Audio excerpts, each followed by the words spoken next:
안녕하세요. 여러분을 환영하고 여러분에게 환영받고 싶은 국어왕 환영쌤입니다. 네. 오늘도 가장 힘든 7교시지만 또 7반과 함께하면 즐거운 시간이 될 수 있는 우리 2학년 7반과 함께 수업을 시작을 해보도록 해요. 자, 선생님이 예전에 이 철학의 3가지 기준점, 그리고 철학의 3가지 질문, 그리고 그리스의 3명의 철학자에 대한 얘기를 해드렸었는데, 오늘은 그 철학의 마지막 시간으로서 수능시험 비문학에서 철학 부분에서 논리학과 더불어서 가장 많이 나오는 철학자 사상가가 누군지 아세요? 바로 누구냐면 플라톤과 아리스토텔레스입니다. 아리스토텔레스가 제일 많이 나왔고 그 다음에 플라톤이 나왔는데, 계속 많이 출제가 됐다는 거는 또 나올 수 있다라는 얘기예요. 그래서 여러분들이 이들의 사상의 핵심을 파악하고 있지 않고 그냥 넘어갈 경우, 이건 다시 마주했을 때 굉장히 크게 힘들어할 수도 있더라. 근데 그거를 알면서도 아무 대비도 안 하게 넘기는 건 국어왕의 스타일이 아닙니다. 그래서 여러분들을 위해서 제가 40분 동안 그 누구보다도 더 확실하게 플라톤과 아리스토텔레스의 내용을, 철학의 이해를 여러분들 돕도록 하겠습니다. 자, 선생님이 영상 지금 이제 찍기 전에 여러분들한테 유인물을 나눠드렸어요. 선생님이 작성한 유인물인데 이걸 여러분들이 보시면서 살짝 따라오도록 하겠습니다. 자, 한번 첫 번째 문제 들어가 보도록 할게요. 고대 그리스 시대의 플라톤은 이데아라는 작은 따옴표 되어 있죠. 당연히 중요합니다. 이데아라는 개념을 제시하면서 철학의 세계 인식론이라는 새로운 지평을 열었다. 자, 인식론에다가 또 체크를 한번 해주도록 할게요. 여러분들 이 인식이라게 하는 게 뭔지를 여러분들하고 좀 얘기를 해보도록 하겠습니다. 인식은 우리가 어떤 사물을 봤다고 쳐볼게요. 근데 그 사물을 볼 때 우리가 그 사물에 대해서 가지는 느낌이 있어요? 있을 수 있죠? 뭐 선생님 오늘 이 티 어떻습니까? 선생님 닮았어요. 그렇게 생각하는 것도 인식의 한 종류인 거예요. 귀엽다라고 하는 그런 느낌만 가지는 것도 인식의 한 종류예요. 그래서 선생님이 이걸 적을게요. 인식이라고 하는 것은, 자, 사람이 사물을 마주하면서, 사람이라고 얘기하니까 좀 그렇네요. 인간이라고 좀 바꿀게요. 인간이 사물을 마주하면서 가지는 느낌 혹은 생각, 이런 것들을 합친 걸 우리가 뭐라고 하냐면 묶어가지고 인식이라고 이렇게 얘기를 하는 것입니다. 아시겠어요? 근데 이 인식은 기본적으로 뭐와 연결이 되어 있냐면 어떤 존재하고 연결이 되어 있어요. 그럼 존재론이란 건 무엇이냐? 또 얘기를 한번 해보도록 할게. 자, 사람, 즉 인간이 마주하고 있는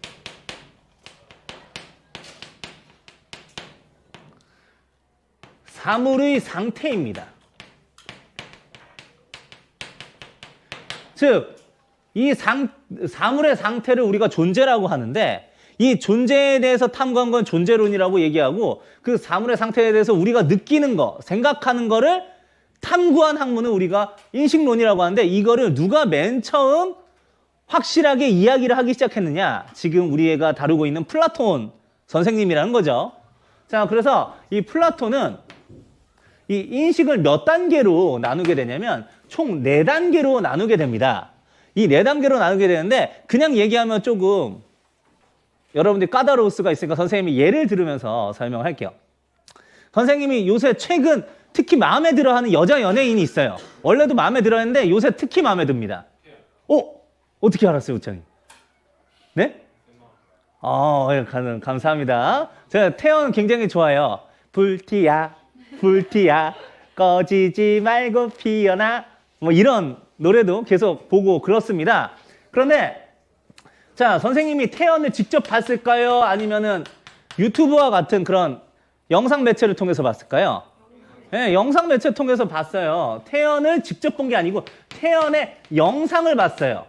근데 여기 태연 실제로 보신 분, 난 실제로 마주한 적이 있다. 윤서 봤어요?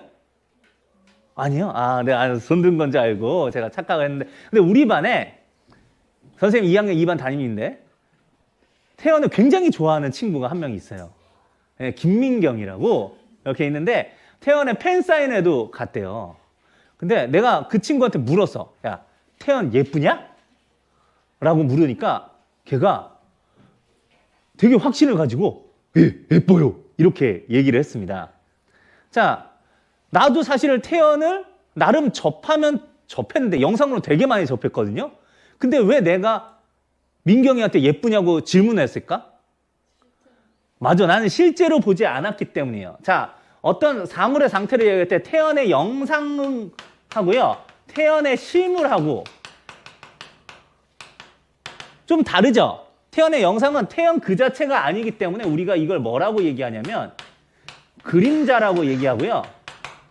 이 그림자의 실물을 우리가 뭐라고 얘기하냐면 철학적인 용어로 자연물이라고 얘기합니다. 그림자는 자연물을 비친 모방의 그림이나 조각이나 영상에 지나지 않으니까. 알겠죠? 그런데 이걸 했을 때 나도 영상만 봐도 예쁘다라고 생각을 해. 태연 예쁘다. 그런데 나는 여기에 대한 확신이 있냔 말이야. 물론 진짜 예쁠 것 같다라는 그런 마음은 들긴 하는데 내가 진짜 본 건 아니니까 확신이 조금 실물을 본 사람에 비해서는 약할 수밖에 없다. 무슨 말인지 알겠어요? 자, 봅니다. 저는 이 상태를 뭐라고 하냐면 그림자만 봐가지고 우리가 가지는 느낌이나 생각은 우리는 추측이라고 얘기합니다. 그럴 것이다. 근데 똑같이 예쁘다라고 얘기를 했어. 민경이가. 하지만 민경이는 뭔가 확신을 담은 상태인 것 같아. 왜? 실물을 봤으니까. 내가 물어봤어. 예쁘냐? 예뻐요. 어떻지? 작아요. 뭐가 작아? 키가 작은데 얼굴은 더 작아요. 그리고 눈은 커요. 이렇게 얘기를 하더라고. 그리고 뭐 또 없어 하니까 하얘요. 진짜 하얘요. 근데 이 말에 굉장히 큰 확신이 담겨져 있는 것 같았어. 이런 상태를 실물을 보고 느끼는 이 느낌이나 생각은 확신이 더 많이 담겨져 있기 때문에 우리가 이거를 신념이라고 얘기를 합니다.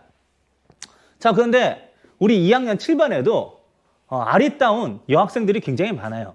예를 들면 지금 제 눈앞에 있는 소원이라든가. 자, 그렇게 말씀을 드리면, 자, 제가 말할게요. 제가 태연이 예쁘다라고 말하는 거에 더 큰 확신을 가지고 있을 것 같아요? 아니면 소원이가 예쁘다라는 거에 내가 더 큰 확신을 가지고 있을 것 같아요?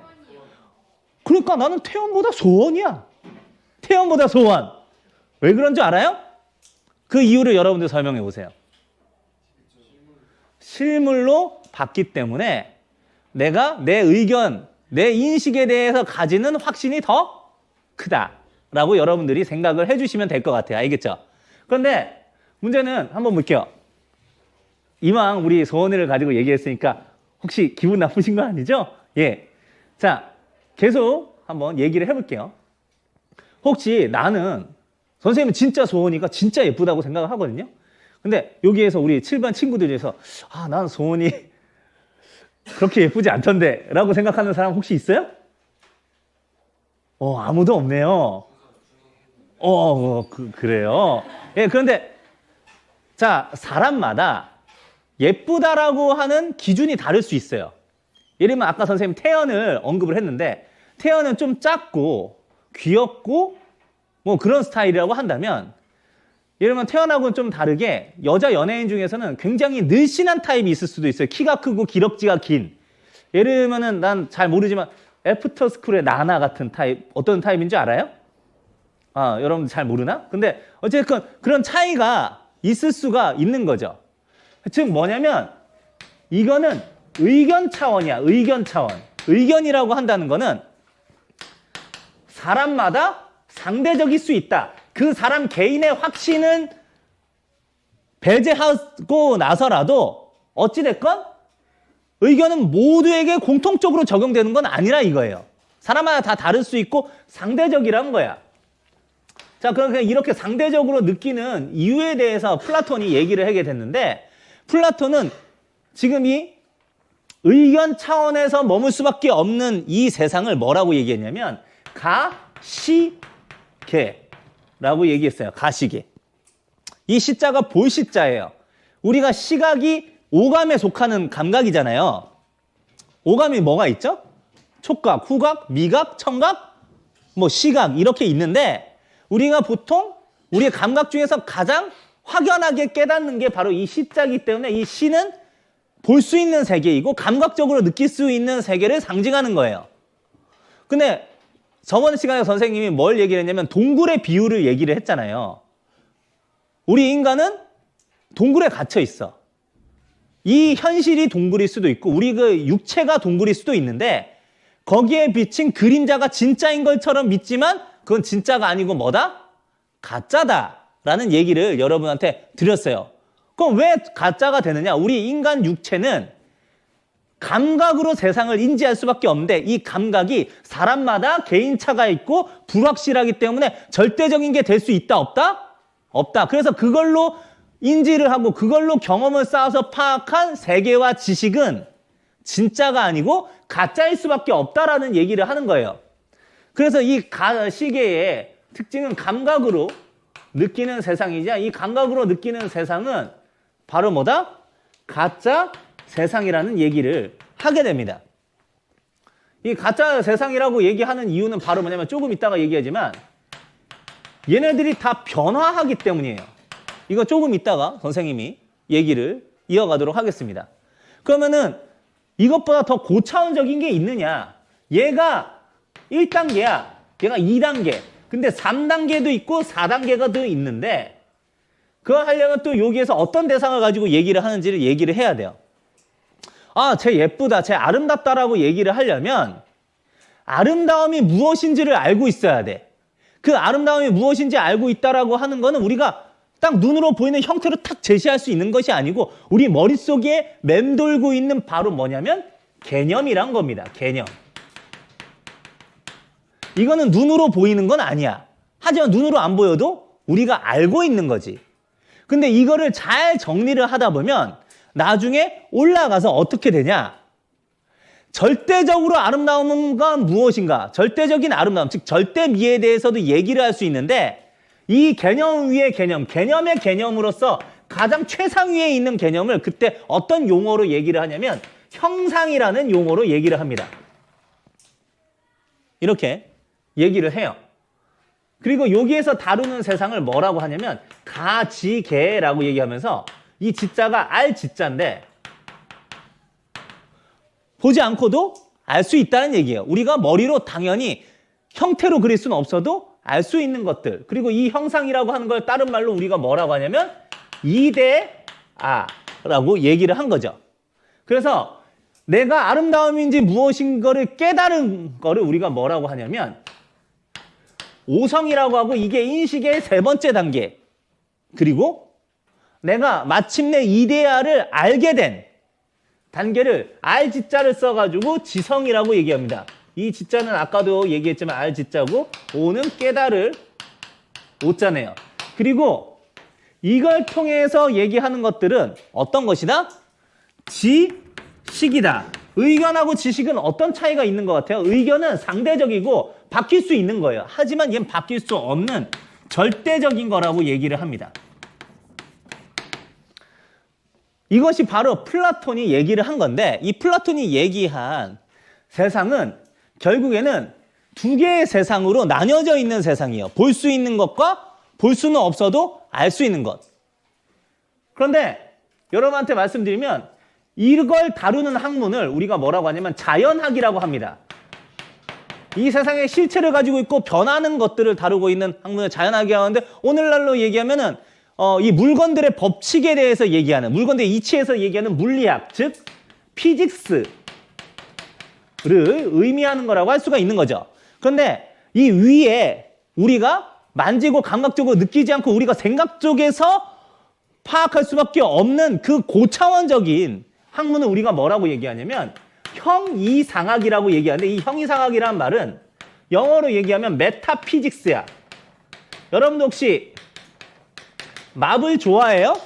마블에서 굉장히 강한 영웅들을 우리가 히어로라고 얘기를 하잖아요. 근데 히어로는 마블에서 그렇게 잘 얘기를 하지만 DC 코믹스라고 하는 다른 슈퍼맨, 배트맨 나오는 곳에서는 인간을 초월한 존재를 초인이라고 부릅니다. 인간을 초월했다고 해서 초인이야. 거기에서 초월이라고 얘기할 때 메타휴먼이라고 얘기해요. 메타휴먼. 근데 원래 메타라는 말 자체가 어떤 접두사였냐면 초월하다라는 의미는 원래는 없었어. 뒤라는 말이 있었는데 이 사람이 플라톤이 가시계를 먼저 얘기하고 그 다음에 가지계를 얘기했거든요. 얘기를 할 때 가시계를 먼저 얘기해 준 다음에 가시계가 다루고 있는 이 세상에 대해서 얘기한 걸 우리가 자연학이라고 하고, 가시계 뒷부분에 뭘 가르쳐줬어? 가지계를 가르쳐주니까 책장을 넘겼을 때 뒤쪽에 있다고 해가지고 메타피직스가 된 거예요. 무슨 말인지 알겠어요? 근데 이 메타라는 말이 어찌됐건 내용적으로 봤을 때 이 자연학을 초월한 세상에 대한 이야기니까 초월이라는 개념이 그때 붙은 거야. 그러니까 한마디로 영어의 말의 의미조차도 새롭게 부여한 것이 플라톤이라는 학자의 대단한 면모라는 거죠. 이해하시겠어요? 자, 그래서 이제 플라톤이 이렇게 하게 됐는데, 플라톤의 제자가 누가 있었냐면 아리스토텔레스가 있었어. 근데 아리스토텔레스는 이 플라톤의 사상을 완벽하게 따른 건 아니에요. 뭐 이게 여러 가지 이유가 있어요. 아리스토텔레스가 원래 플라톤의 수제자로서 플라톤이 키운 학생이었는데, 플라톤이 최초의 학원인 아카데미, 우리 학원의 어원이 될 수 있는 아카데미아를 만들었어요. 그래서 인재들을, 훌륭한 인재들을 키웠는데 그 중에서도 최고봉이 바로 누구였냐? 아리스토텔레스였어. 아리스토텔레스가 졸업을 한 다음에 어디 간 게 아니야. 다시 이 아카데미아에 돌아와가지고 선생님이 됐다고, 교수가 된 거예요. 플라톤이 교장, 원장이라고 한다면 아에테스가 선생 아니면 교사였던 거지. 그리고 20년이나 플라톤이 옆에 있었는데 플라톤이 죽으면서 이제 원장 자리가 비게 되잖아. 그럼 누가 원장이 될 거라고 다들 생각하지만 아리스토텔레스가 원장이 될 거라고 생각했고, 아리스토텔레스도 자기가 그 자리를 탐냈었단 말이야. 그런데 플라톤 조카가 원장이 됩니다. 거기에 속상했던 아리스토텔레스는 아카데미아를 떠나고 전 세계를 견문을 넓히고 유학을 한 다음에 다시 돌아와서 뭐 하냐면 바로 아카데미아 옆에 뭘 세우냐면 리케리온이라고 하는 새로운 학원을 생겨요. 한마디로 맞불을 놓은 거지. 근데 그것만 해도 좀 그런데 아예 새로운 학원을 차리면서 공격적으로 마케팅을 나갈 필요가 있었는지 이런 얘기를 합니다. 플라톤은 소중한 벗이다, 친구다. 하지만 진리는 더 소중한 벗이다 라는 얘기를 하는 거예요. 그러니까 딱 스승하고 선긋기를 나서게 된 거야. 그러면 스승을 뛰어넘을 수 있는 이론을 제시할 수 있어야겠지? 그래서 그 이론에 대해서 지금부터 만나보도록 할게요. 자, 플라톤에 대한 얘기를 아직 끝난 게 아니에요. 여기에서 좀 얘기를 하도록 할게요. 플라톤은 사물을 두 개로 나눠서 얘기를 했어요. 실제로 뭐 쪼개져가지고 이렇게 얘기한 걸 어떤 의미에서 얘기를 했냐면, 여러분들이 느끼기에 좀 이해가 안 될 수도 있는데, 여러분 눈앞에 있는 이만영은 여러분이 감각으로 느끼는 이만영이고, 이 현실이라고 하는 동굴 속에 갇혀있는 이만영이기 때문에 진짜 이만영이 아니야. 가짜 이만영이고, 진짜 이만영은 따로 있단다 라는 얘기를 하는 거예요. 근데 이게 말이 안 되는 것 같은데 나름 말이 되게 얘기한 게 그 플라톤의 대단함입니다. 볼게요. 사물을 두 개의 사물로 나뉘어. 우리가 지금 느끼고 있는, 감각으로 느끼고 있는, 현실로 느끼는 사물들을 우리가 뭐라고 하냐면 변화하는 사물이라고 얘기를 해요. 이 변화하는 사물을 다른 말로 우리가 뭐라고 얘기하냐? 실체라고 얘기합니다. 실체. 그런데 이 사물이, 진짜 사물은 따로 있대. 이거는 가짜래. 이게 플라톤의 얘기예요. 플라톤은 이 사물 중에서는 변화하지 않는 사물인 이데아가 따로 있다. 이만영이 있다면 이만영의 이데아가 따로 있다는 거야. 더 고차원적인. 우리가 느끼지는 못하지만. 이걸 이데아를 다른 말로 뭐라고 했어요? 형상이라고 얘기했는데, 이 형상이야말로 진짜 사물이다 라는 얘기를 합니다. 이런 걸 얘기를 하는데, 이거를 하나의 사물을 두 개로 나눠서 얘기를 하고 하나의 세계를 두 개로 나누어서 얘기를 했다고 해서 이걸 뭐라고 얘기하면 이원론이라고 얘기를 해요. 이걸 이원론이라고 얘기를 합니다. 그런데 이제부터 아리스토텔레스를 얘기를 한번 해보도록 할게요.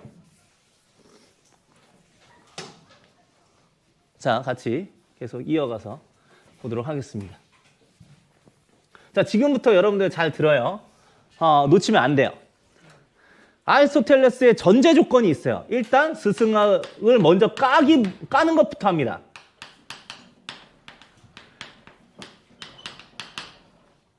전제 조건이 두 가지가 있는데 일단 전제 조건 첫 번째.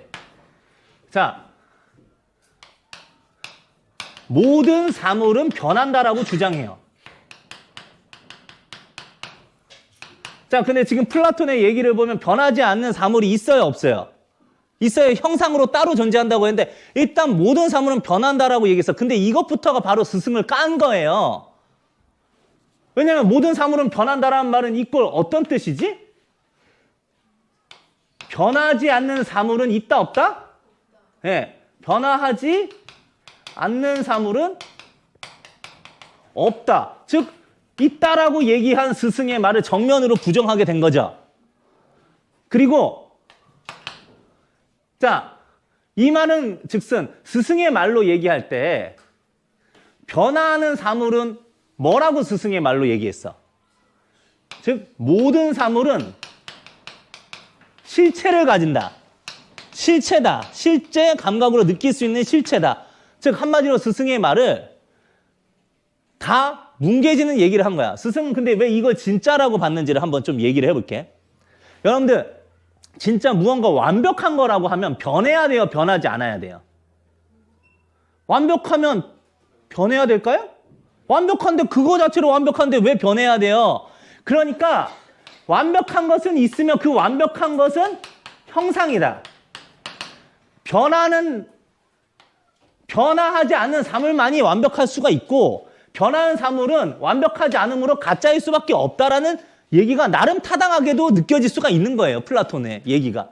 그런데 플라톤의 얘기를 아리스토텔레스가 이겨먹으려면 뭐에 대해서 설명해야 되느냐. 자, 전제 조건 2입니다. 자, 모든 사물은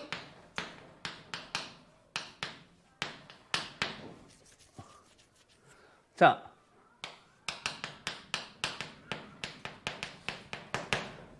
변한다. 이건 아까 얘기했지. 전제 조건이 이거. 모든 사물은 진짜다라는 얘기를 합니다. 근데 아까 실체는 뭐 하는 사물이라고 했어요? 변화하는 사물이라고 하는데 변화하는 사물이 왜 진짜야? 완벽하지가 않은데라는 반론을 얻을 수 있죠. 그러려고 하면은 이 아리스토텔레스는 뭘 설명을 해야 되냐면 이 변화라고 하는 것도 가치가 있는 것이다라는 걸 얘기를 해야 돼.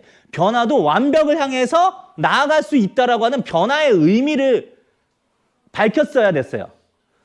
여기에서는 변화가 나쁜 것처럼 치부를 해보였는데 변화가 좋은 것이다. 변화의 목적이 있고 변화가 완벽을 향해서 나아갈 수 있게 하는 근원이다라고 하는 거를 우리로 하여금 납득하게 해서 변화의 의미를 부여하면 변화하는 존재도 뭐가 될 수 있는 거예요?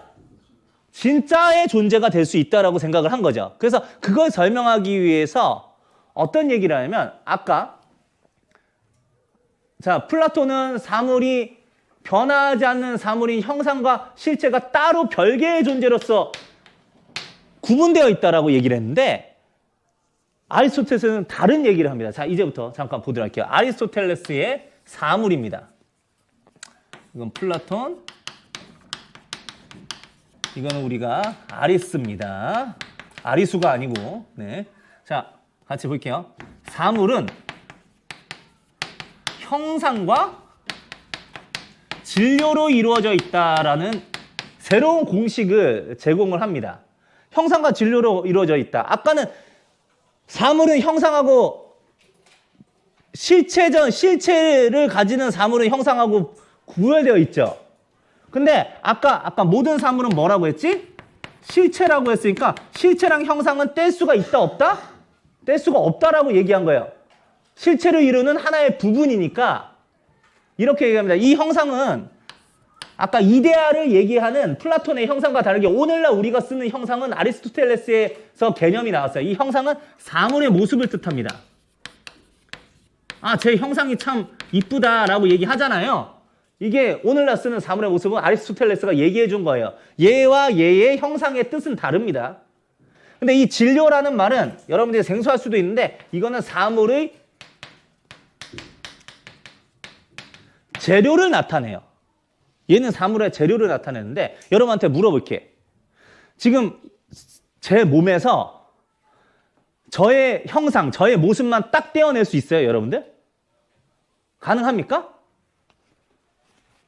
저에게서 저의 모습만 떼어버리면 환영이겠네? 아, 미안합니다. 네. 그런 식으로 가능하지가 않죠? 결합되어 있잖아요. 여러분들, 어디 가냐? 이거 뭐예요? 칠판 지우개. 이거 칠판 지우개인 거 어떻게 알아요? 얘의 모습을 가지고 아는데 얘에게서 이 모습만 딱 분리될 수 없어. 물론 우리가 머릿속으로 개념적으로는 분리할 수 있을지 모르겠지만 실제로는 분리가 가능하다, 분리가 가능하지 않다? 그래서 얘네들이 같이 있다라는 얘기를 합니다. 그런데 형상과 진료가 이 사물의 아주 중요한 특성인 두 가지 특성을 함께 이루게 만들어요. 사물은 보편적인 특성도 가지고 있고요. 특수적인 특징도 가지고 있어요. 모든 사물은. 그걸 여기에서 설명을 하는데 한번 같이 보도록 할게요. 사물의 모습은 뭐하고 맞닿아져 있냐면 그 개의 본질, 기능, 목적하고 맞닿아져 있어요. 이게 무슨 얘기냐? 자, 한번 같이 보도록 할게요. 이거의 정체가 뭐예요? 예, 리모컨이죠. 근데 리모컨에 지금 이렇게 볼록볼록 튀어나온 애들이 뭐죠? 버튼이에요. 왜 이거 볼록 튀어나오게 만들었나? 네, 누르기 쉬우라고 하는 거예요. 그러니까 얘의 모습은, 얘의 형상은 우리가 얘의 정체가 무엇인지 알게 해줌과 동시에 얘가 어떤 기능을 하고 누르기 편한 기능을 하죠. 그럼으로써 얘의 목적을 달성하게 TV를 켜고 TV의 볼륨을 업앤다운하고 채널을 옮기게 하는 그런 기능을 할 수 있게끔 만든 거예요. 즉 얘가 가지고 있는 모습은 얘의 목적과 기능과 맞닿아져 있어서 얘가 태어나면서부터 본질적으로 가지고 있었던 자기의 목표를 달성할 수 있는 형상으로 우리는 이루어진다는 얘기예요. 이걸 우리가 뭐라고 얘기하냐면 얘가 가지고 있는 특징을 정체성, 영어로 identity라고 얘기하지요. 그러면은 진료는 어떤 특성을 가지고 있느냐, 이 얘기도 한번 해보도록 할게요. 진료란 건 재료예요. 근데 여러분들 이거 공장제 제품이죠. 그렇잖아요. 요거랑 똑같은 대량 생산 제품들이 굉장히 많을 거예요. 여러분들 책상도 2학년 7반의 책상들도 다 똑같은 모습을 가지고 있죠. 그러니까 저게 책상이란 걸 알아. 우리 평평하게 놓고 이거에 책을 올려놓을 수 있게 쉬운 구조로 되어 있어. 그 목적을 달성하기 위한. 얘 정체가 뭔지는 아는데 여러분들 잘 보시면 2학년 7반의 모든 책상에 무늬가 100% 똑같은 애가 있을까요? 없어요. 이 선생님 얘는 무늬가 100% 똑같잖아. 얘 하면은 점점 0.000000001mg의 얘를 구성하고 있는 분자 성분의 차이가 없을까요? 있어요. 세상에 완벽하게 똑같은 재료로 이루어지고 있는 애는 없다는 거야. 여러분들 제가 쌍둥이에요. 우리 형이 있는데 우리 형하고 저하고 지금 체지방 검사를 하면은 인바디 검사를 하면 똑같이 나올까요? 지방량이면 근육량이면 똑같이 나올까요? 아니에요. 다르게 나와요. 왜냐하면 이 세상에 나하고 똑같은 구성 성분의 재료를 가지고 있는 건 세상에 어떤 사람도 없어. 모든 사물이 다 마찬가지예요. 딱 모든 사물은 그 자체로 세상에 딱 하나의 존재라는 거를 뭐가 증명하냐면 얘의 재료가 증명하는 거죠. 그래서 이걸 우리가 뭐라고 하냐면 개체성이라고 합니다. 이런 특징을. 개체성이라고 하고 this, 오직 이것뿐이라는 뜻이에요. 그래서 모든 사물은 형상과 진료가 결합함으로써 뭘 가지게 된다? 정체성과 대체성을 가지게 된다라는 설명을 합니다. 근데 이 얘기를 왜 하느냐? 이 얘기를 하는 거예요. 자, 봐요. 우리가 지금 플라톤이 아리스토텔레스가 플라톤을 이기기 위해서는 뭐의 의미를 찾아야 된다고 했어요? 변화의 의미를 얘기를 해야 된다고 했죠. 변화의 의미만 얘기가 아니고 변화가 어떻게 이루어지는지 원리에 대해서 설명을 해야 되는데, 자, 여기에서 이렇게 얘기해요. 변화란 뭐라고 하냐면 가능성에서 현실성으로 바뀌는 과정이다라는 얘기를 합니다. 가능성에서 현실성. 자, 여러분들 한번 얘기할게요. 여러분, 도토리를 심으면 뭐로 되는 줄 알아요? 도토리 심으면 도토리 나무가 되죠, 여러분들. 예? 근데 도토리 나무를 세 글자로 뭐라고 하는지 알아요? 참나무라고 합니다. 알겠어요? 자, 그래서 도토리가 있는데 이 도토리를 심으면 참나무가 돼요. 그러면 얘는 뭐가 될 가능성이 있어요? 참나무가 될 가능성이 있죠. 그래서 도토리를 뭐라고 하냐면 참나무의 가능성이라고 얘기를 합니다. 그런데 참나무는 뭐냐면 도토리가 된 현실이야. 이걸 우리가 뭐라고 얘기하면 현실성이라고 얘기를 하는 거예요. 이걸 아직 이해를 못하겠다고 하면 다른 걸 하나 더 예로 들도록 할게요. 그래서 앞에 계신 친구들을 가지고 한번 선생님이 여쭤보도록 할게요. 우리 의진이는 꿈이 뭐예요? 수학교사요. 정말 훌륭한 수학교사가 될 거예요. 그런데 선생님이 얘기를 해보죠.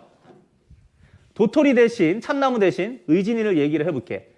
우리 모두를 한번 얘기를 해볼게요. 학생은 나중에 직장인이 될 가능성에 가진 존재죠. 그래요? 그래요, 안 그래요? 그렇죠? 그러면 학생은 직장인의 가능성이라고 하면 직장인은 학생의 뭘까? 현실성이에요. 그러면 얘는 가능성이기만 할까를 한번 얘기를 해보자. 예를 들면 미취학 아동이 있어요. 우리 예담이 같이. 예담이가 지금 학생이 아니죠. 학생이 될 뭐예요? 가능성을 가진 존재라고. 아시겠어요? 그런데 그러면 학생은 미취학 아동의 뭐가 될까? 현실성이 될 수도 있는 거예요. 우리는 점점 발전하면서 더 구체적인 모습을 가지게 되고요. 구체적인 형상을 가지게 되고요. 올라가면 올라갈수록 더 구체적인 형상을 가지게 돼요. 그리고 이것도 여기에서 결코 끝은 아니겠죠. 알겠어요?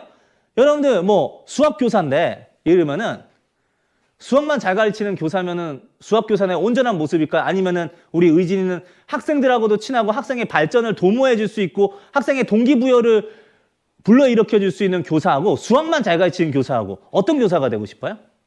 전자예요, 후자예요? 전자? 수학만 잘 가르치는 교사? 아니, 다 행복까지 이렇게 전파할 수 있는 교사가 되는 거죠. 남에게 행복도 주고 싶고 본인도 행복해지고 싶죠. 그게 우리가 궁극적으로 지향하는 우리의 모습일 거예요. 우리가 한박 웃음을 지는 모습.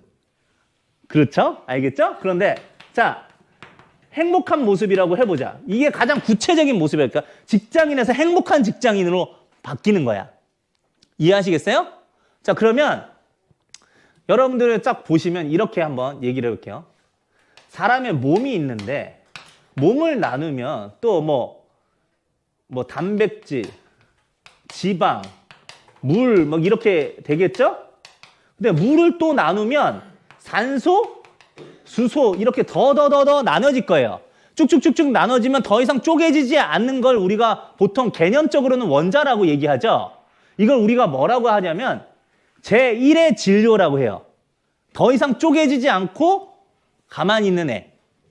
걔가 진료야. 걔는 움직일까 안 움직일까? 더 밑으로 움직일 수는 없는데 다시 위로는 움직일 수 있지. 산소와 수소로. 수소와 산소가 합쳐서 물로 더 위로 올라가면서 점점 구체적인 모습을 띠게 돼요. 즉 세상은 진료에서 점점 형상을 띠게 돼요. 물론 그 형상이 멈춰지지 않고 점점 발전하게 되는데 아까 말한 우리가 만난 이 행복이라고 하는 최후의 모습, 더 이상 우리가 바랄 필요도 없는 그 이상은 도저히 생각조차도 안 나는 완벽한 모습, 이상적인 모습. 이거를 우리가 뭐라고 얘기를 하냐면 부동의 동자라고 얘기를 하는 거예요. 전에 선생님이 얘기한 적 있죠?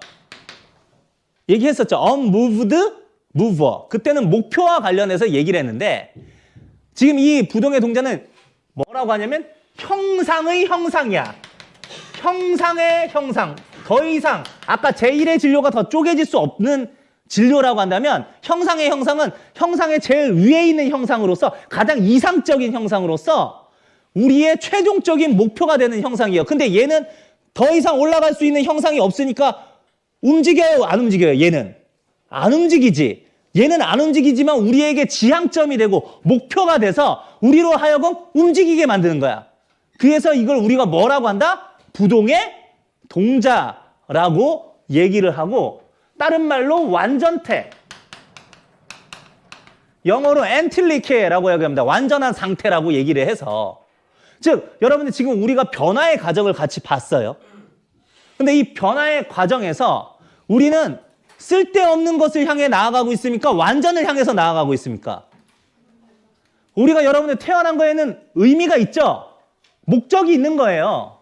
우리의 본질적으로 태어났을 때의 의미, 우리 실체의 의미가 있는데 우리가 좀 더 그거를 구체적인 모습으로 이루어가면서 우리는 발전해가는 거. 그게 바로 뭐야? 가능성을 현실로 만드는 바로 변화라는 거죠. 어때요? 변화가 의미가 있는 걸로 와닿아지나요? 알겠어요?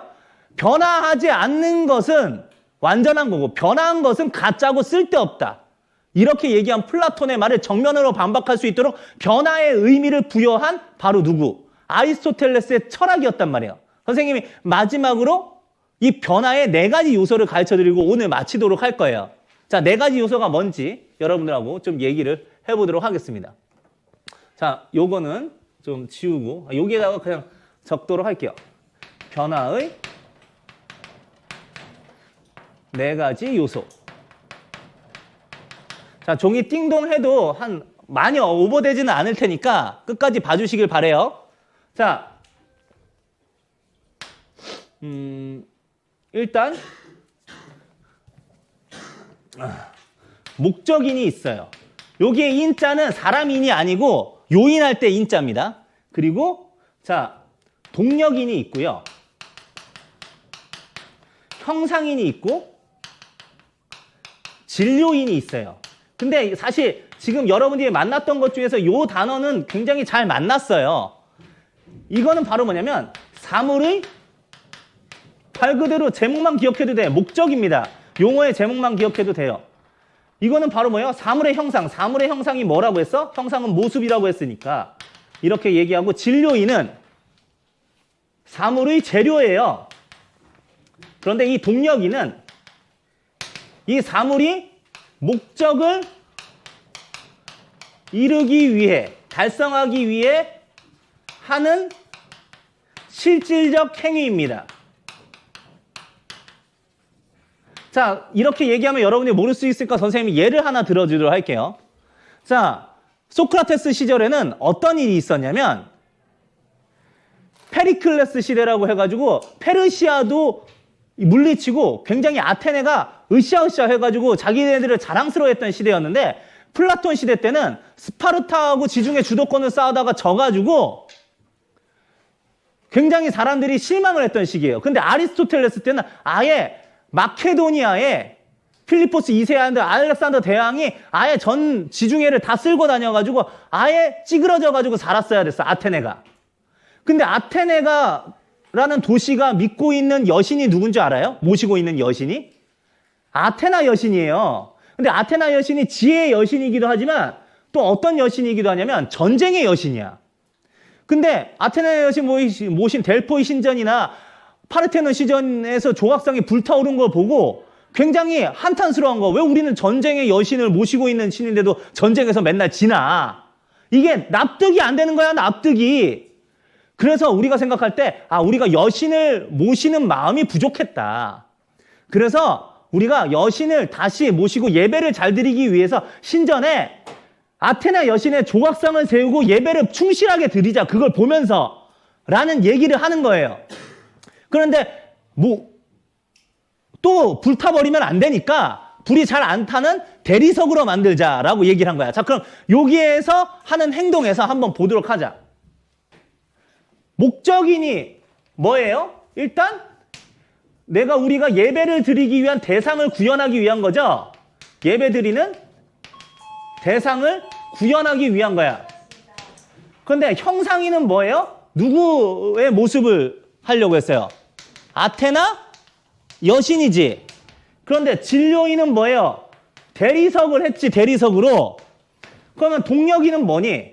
바로 이 조각하는 행위예요. 실질적인 행동이니까. 근데 여러분들, 예배 드리는 대상이 누구야? 아테나 여신이지. 맞아요? 그러면은 우리의 목적과 형상은 어때? 맞닿아져 있어요? 안 맞닿아져 있어요?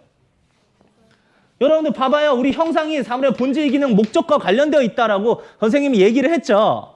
즉 형상인과 목적이는 태생적으로 밀접하게 맞닿아져 있을 수밖에 없고 우리의 실체를 가진 모든 사물은 형상을 가지고 태어남으로써 우리가 궁극적으로 원하는 형상을 향해서 나아가는, 완전을 향해서 나아가는 그런 지향하는 존재라는 거예요.